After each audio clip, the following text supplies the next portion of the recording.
I think anyone can monetize a podcast, but not everyone will, or not everyone has maybe the tools to do it. In that they believe there's only one tool, which is advertising, which I think, as Paolo has said, is just not really a very sustainable way going forward for us. I believe that as long as you build something of an audience, obviously, unless your audience is 10 CEOs of FMCG companies, then you're fine. But you're going to need, for most other things, something in the 1,000+ numbers. You're going to, then you can look at your options and say, maybe merch is the way, maybe live events is the way, maybe the podcast is advertising something else I'm doing. So if I'm Dean from Trail Chasers, I'm starting my own trail run and I'm charging tickets for that. Welcome to Season 3 of Become a Podmaster, where we tackle some of the biggest questions that podcasters have. I'm Hendrik. And I'm Ethan. Not only did we get the questions from podcasters, but with the help of the South African Podcasters Guild, or SAPG for short, and Solid Gold Podcast and Audiobooks, we got some answers. In our previous episode, we talked about sponsorships. But of course, that's just one way to monetize a podcast. Many podcasters find that alternative revenue streams work better. Think about merch, premium content, live events, or Patreon. So today, we're looking at creative ways to generate income beyond traditional ads.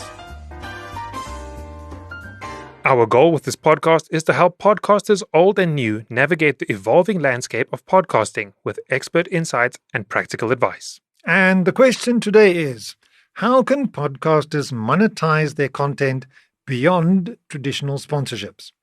While ad revenue and sponsorships are the most talked about methods, they're not the only ways to make money from a podcast.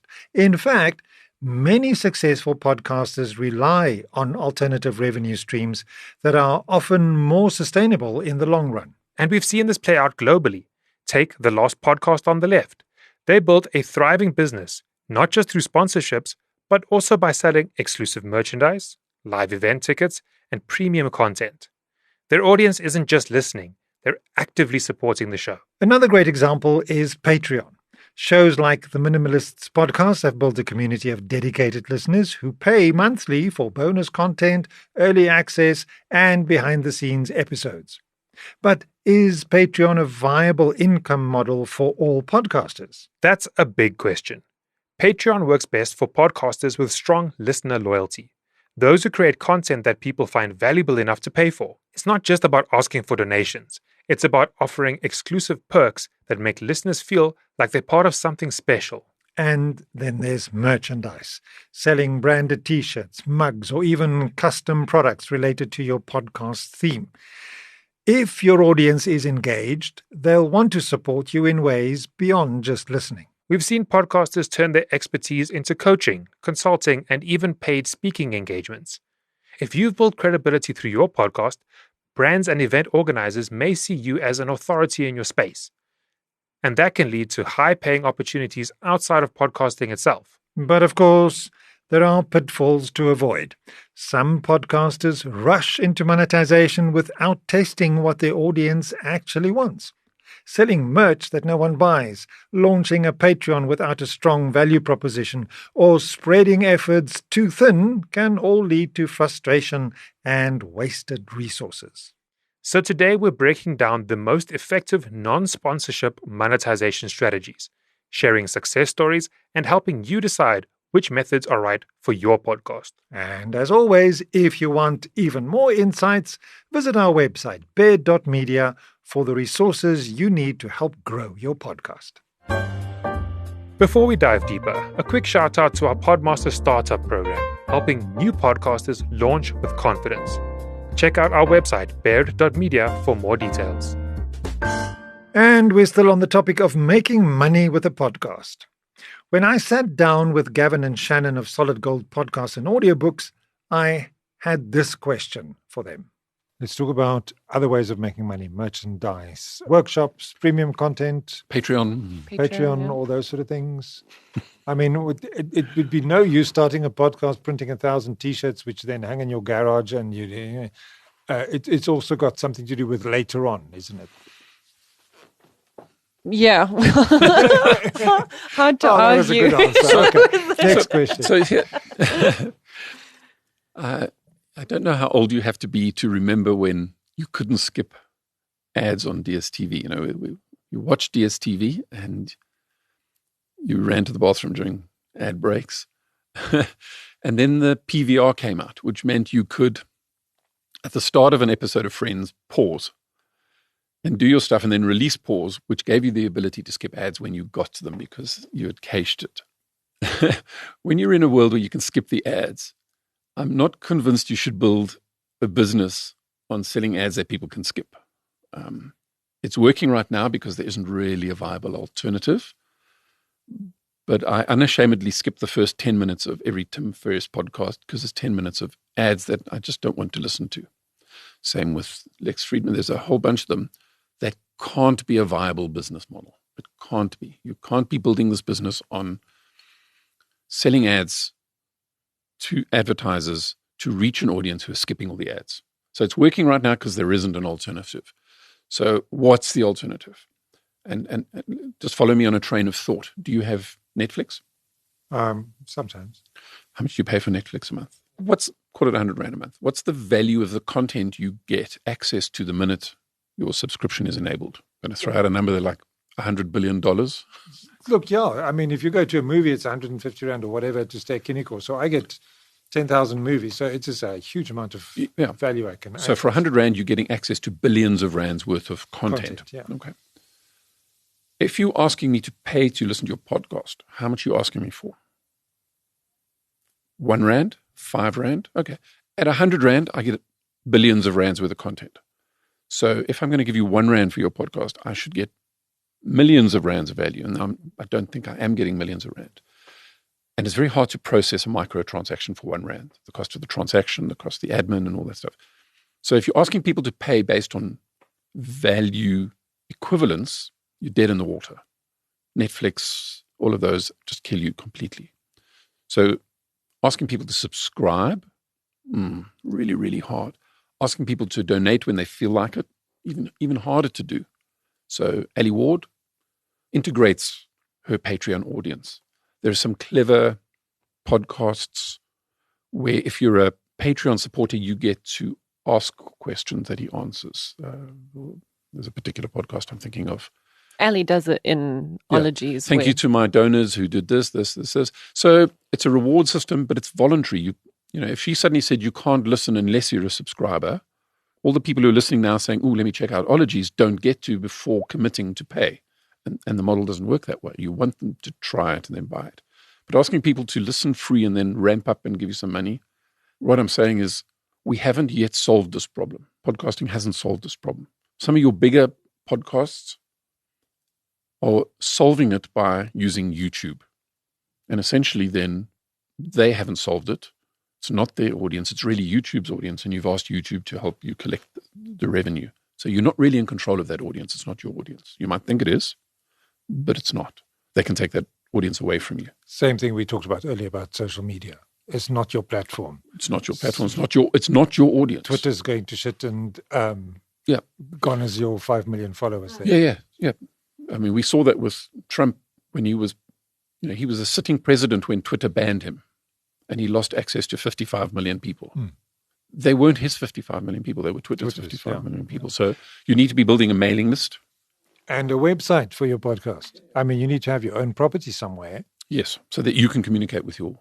So you can throw merch into it, but you need to be a mature product before people are going to pay to wear your brand. And then it's all the admin of, collecting orders and packaging and sending it off and courier. Yeah, and then how's your time being spent? How much of it's been spent on making the content and how much has it been posting shirts? Patreon has been working on enabling RSS feeds that are tied to a login. So you can go, if you're a subscriber, you get an RSS feed that's unique to you, which means you can listen when you're logged in to Patreon.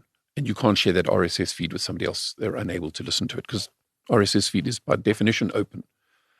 Here's my RSS feed. I can give it to anybody. So being able to make it log in, pay, verify, and then enable people to listen to content. That's an incredibly complex service to offer. So you need numbers. You need some, and Patreon aren't going to do that for fun, or they want to generate revenue out of all the work they're doing. But how do you get people to subscribe when they haven't heard your content? Okay, so I'm going to add value to I think I'm getting enough value from your free. How much more value are you going to give you? We've cut out the ads. Oh, it's okay, I can skip the ads. So you really got to have a high value proposition if you want me to give you money on a microtransaction or a subscription or a pure donate. I know it sounds all negative, but it's hard. I think this is a general thing. It's hard to make a success of a podcast. It's not just, I've got a guest, I've got a microphone, I've got a bedroom, I'm going to be a millionaire and famous. It's important to realize that it's hard to build any business. I've got this idea, let's make cakes. Yay! I'm going to charge less than the other people down the road. Did you factor in the electricity? Did you factor in your labor, delivery? It's hard to build any business. In a business that doesn't yet have clear monetization models or rails to plug into, makes it even harder. The gents at SAPG also talked about Patreon. I think anyone can monetize a podcast, but not everyone will, or not everyone has maybe the tools to do it. In that they believe there's only one tool, which is advertising, which I think, as Paolo has said, is just not really a very sustainable way going forward for us. I believe that as long as you build something of an audience, obviously, unless your audience is 10 CEOs of FMCG companies, then you're fine. But you're going to need, for most other things, something in the 1,000+ numbers. Then you can look at your options and say, maybe merch is the way, maybe live events is the way, maybe the podcast is advertising something else I'm doing. So if I'm Dean from Trail Chasers, I'm starting my own trail run and I'm charging tickets for that. And the show is just the ad for the trail run. So I think you just have to look outside the scope of selling ads, because no one likes ads. I was listening to a show on Spotify.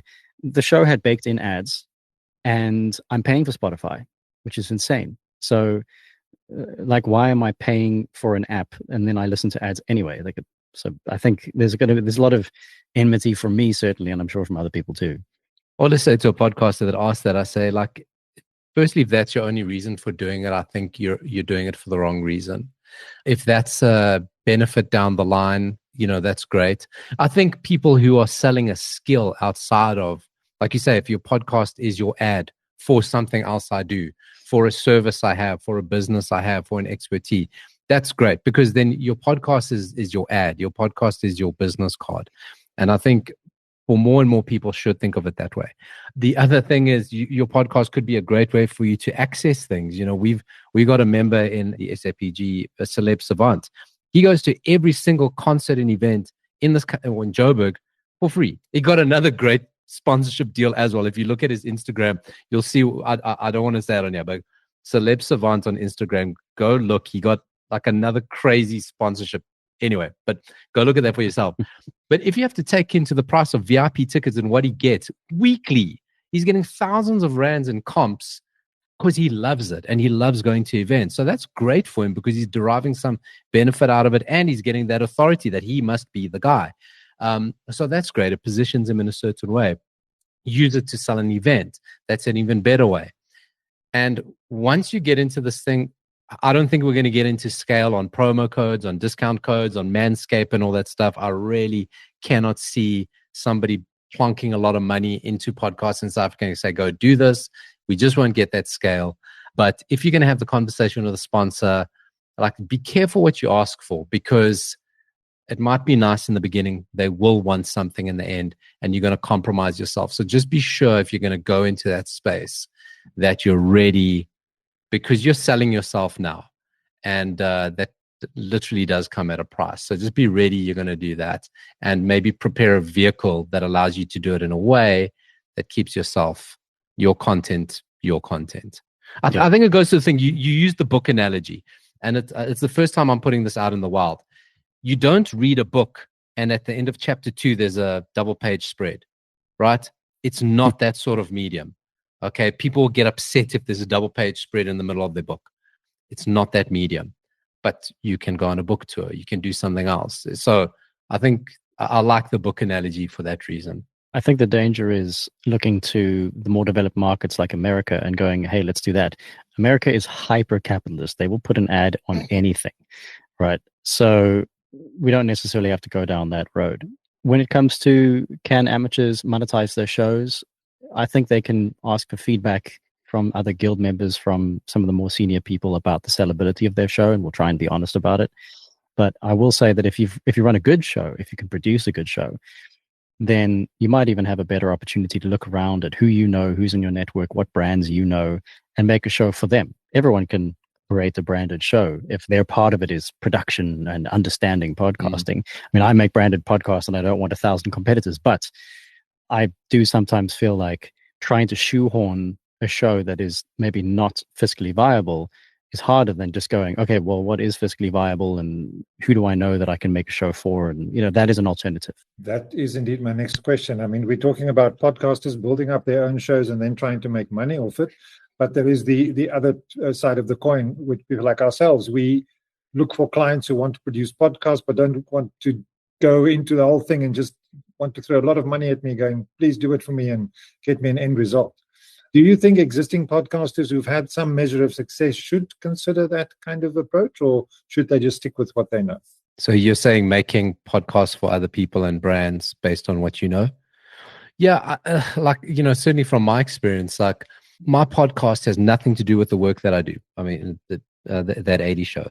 But when I put up there that, the show's been running for years, it was one of the first podcasts that ran on Prime Media. It was on Clip Central for years, which was kind of like, the mark of success. He goes, oh, well, if you do that, you've been running for so long, you obviously know what you're talking about. So I'd rather give the work to you than somebody else. And I think, think of it that way. There's going to come different measures because, the thing is, from my experience on most hobby podcasters, they spend a hell of a lot of time on their podcast and they have a hell of a lot of insecurities and they make their own decisions. And suddenly you're doing it for somebody else and your time is not your time, it's their time. You're working on their deadline. You're working within their parameters. So, for example, I know a lot of people want to record in a certain way, in a studio this way.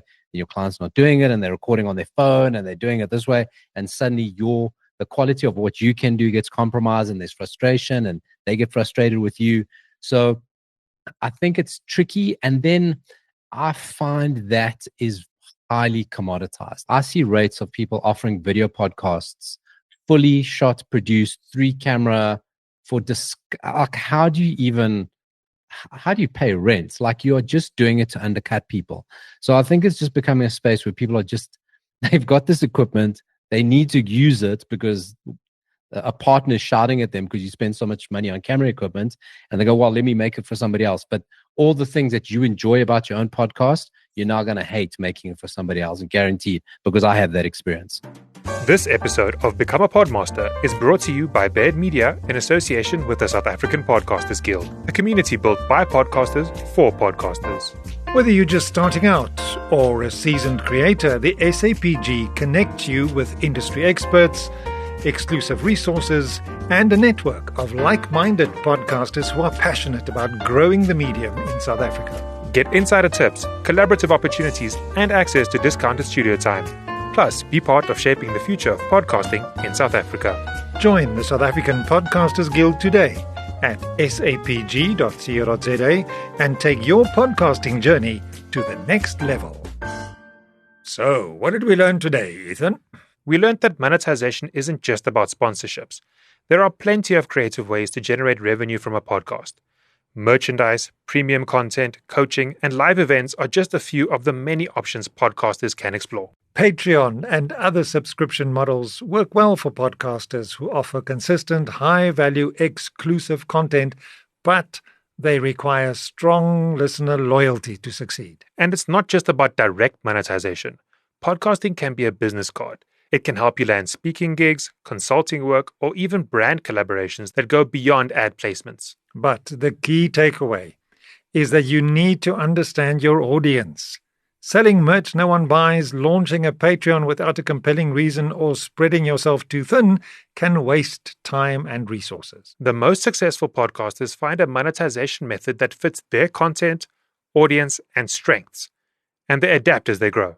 And if you want more guidance on monetization, my book, The Podmaster's Voice, is packed with insights to help you level up your podcast, and it's available on our website, bed.media, and on takealot.com. Do you want to take your podcast to the next level? Join our upcoming masterclass. The details are on our website, baird.media. And that's it for this episode. If you found it valuable, don't forget to share and tag us on LinkedIn.